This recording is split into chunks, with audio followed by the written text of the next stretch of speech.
मेरे प्रिय छात्र छात्राओं, आप सभी का गुरुकुल कोचिंग सेंटर में स्वागत है। आज मैं आप सभी लोगों के लिए 2023 के लिए इम्पोर्टेंट दीर्घोत्तरीय प्रश्न इतिहास का लेकर आया हूँ।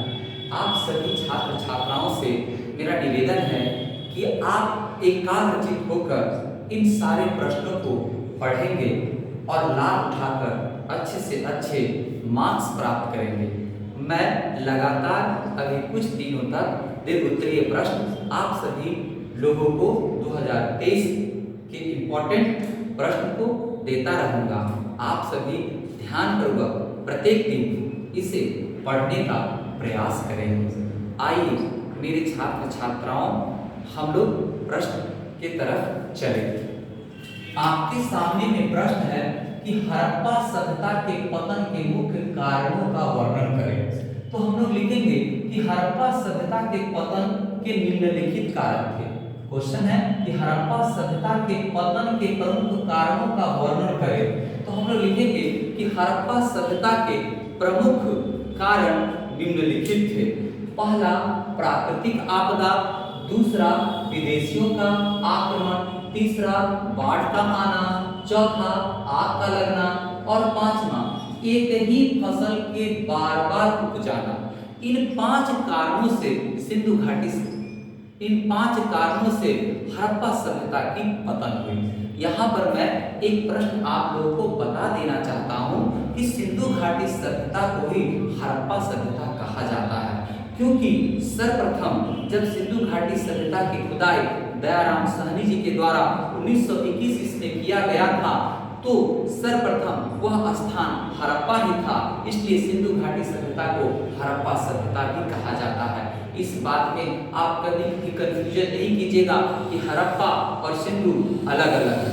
हड़प्पा सभ्यता को ही सिंधु सभ्यता कहा गया है। तो आइए मेरे प्यारे छात्र छात्राओं, इस प्रश्न का विश्लेषण मैं करके पुनः आपके सामने रख रहा हूँ कि हड़प्पा सभ्यता के पतन के मुख्य कारण का वर्णन करें।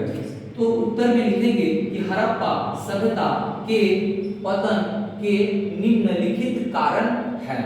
पहला, प्राकृतिक आपदा। दूसरा, विदेशियों का आक्रमण। तीसरा, बाढ़ का आना। और चौथा, आग का लगना। और पांचवा है एक ही फसल के बार बार उपजाना। अब आइए इन सभी पॉइंटों को मैं व्याख्या करके आपके सामने रख रहा हूँ। सर्वप्रथम है प्राकृतिक आपदा।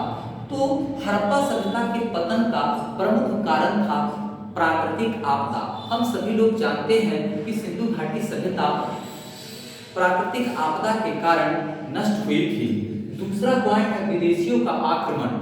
सिंधु घाटी सभ्यता के पतन का या हड़प्पा सभ्यता के पतन का दूसरा कारण था विदेशियों का आक्रमण। हम सभी लोग जानते हैं कि सिंधु घाटी सभ्यता के लोगों को लोहे का ज्ञान प्राप्त नहीं था, इसलिए वो लोग अस्त्र शस्त्र नहीं बना पाए थे। और जब विदेशियों का आक्रमण, जब आर्यों का आक्रमण सिंधु घाटी सभ्यता यानी हड़प्पा सभ्यता पर हुई, तो वे लोग अपने आप को बचा नहीं सके और सब के सब मारे गए, जिसके कारण सिंधु घाटी सभ्यता का पतन हो गया। तीसरा पॉइंट है बाढ़ का आना। मेरे प्रिय छात्र छात्राओं, तीसरा पॉइंट है बाढ़ का आना। तो हम सभी लोग जानते हैं कि सिंधु घाटी सभ्यता सिंधु नदी के किनारे विकसित थी। सिंधु नदी में भयंकर बाढ़ आने के कारण यह सारी सभ्यता नदी के गर्भ में समा गई, जिससे सिंधु घाटी सभ्यता का पतन हुआ। चौथा कारण है मेरे प्यारे छात्रों, आग का लगना। सिंधु घाटी सभ्यता की खुदाई के बाद, हड़प्पा की खुदाई के बाद जब यह साक्ष्य सामने आए, कुछ वस्तुएं जली हुई मिली, तो इससे यह प्रमाणित होता है कि सिंधु घाटी सभ्यता में भयंकर आग लगी थी, जिसके कारण सारी की सारी सभ्यता जलकर नष्ट हो गई। उसके बाद पांचवा कारण है एक ही फसल का बार बार उपजाना। हम सभी लोग जानते हैं कि सिंधु घाटी सभ्यता के जो लोग थे वह जौ की खेती करना जानते थे, बार बार गेहूं की खेती करना जानते थे। बार बार इसी फसल को उपजाने के कारण वहां की मिट्टी ऊसर हो गई, जिसके चलते उपजाऊ देना बंद कर दिया और यहाँ आर्थिक और सामाजिक स्थिति बिगड़ने लगी, जिसके कारण सिंधु घाटी सभ्यता को छोड़कर, हड़प्पा सभ्यता को छोड़कर लोग दूसरे जगह जाकर बसने लगे। इनसे भी सिंधु घाटी सभ्यता का पतन हुआ। तो ये सभी कारण थे सिंधु घाटी सभ्यता के पतन के। आप सभी छात्र इन सभी प्रश्नों को समझे। अब मैं दूसरे प्रश्न की ओर जा रहा हूं। कृपया आप सभी बच्चे इस प्रश्न को देखेंगे। दूसरा प्रश्न है, सिंधु घाटी सभ्यता के धार्मिक जीवन पर प्रकाश डाले। सिंधु सभ्यता के धार्मिक जीवन पर प्रकाश डाले। तो हम लोग लिखेंगे कि सिंधु घाटी सभ्यता की धार्मिक जीवन पर प्रकाश हम इस प्रकार डालते हैं जो निम्नलिखित है। पहला, मातृ देवी की पूजा। दूसरा, पशुपति की पूजा। तीसरा, पीपल वृक्ष की पूजा। चौथा, नाग देव की पूजा। और पांचवा, जादू टोना में विश्वास। ये सभी कारण थे सिंधु घाटी सभ्यता के धार्मिक जीवन के, क्योंकि हम सभी लोग जानते हैं कि सिंधु घाटी सभ्यता के लोग प्रकृति देवी की पूजा करते थे, इसलिए वह मातृ देवी की पूजा करते थे। और इसलिए सिंधु घाटी सभ्यता का जो समाज था वह मातृ सत्तात्मक समाज था। उसके बाद सिंधु घाटी सभ्यता में सबसे प्रसिद्ध देवता पशुपति शिव थे, जिनकी पूजा बृहद स्तर पर होती थी। उसके बाद प्रकृति के पूजा के अंतर्गत वहां के लोग पीपल, नीम वृक्ष की भी पूजा करते थे। नाग देवता की भी पूजा के प्रमाण वहां पर मिले हैं। नाग देवता नाग पंचमी की तिथि को वो लोग पूजा करते थे। और सिंधु घाटी सभ्यता के लोग जादू टोना वशीकरण इन सभी चीजों में विश्वास रखते थे। इस तरह से हम लोग कह सकते हैं कि ये सभी कारण है सिंधु घाटी सभ्यता के धार्मिक जीवन का। ये सभी पॉइंट, ये सभी केंद्र बिंदु हमें सिंधु घाटी सभ्यता के धार्मिक जीवन के बारे में बताता है कि सिंधु घाटी सभ्यता के लोग किस प्रकार के जीवन व्यतीत करते थे, किस प्रकार का उनका धार्मिक जीवन था। ये इन सभी पॉइंटों के द्वारा हमें पता चलता है।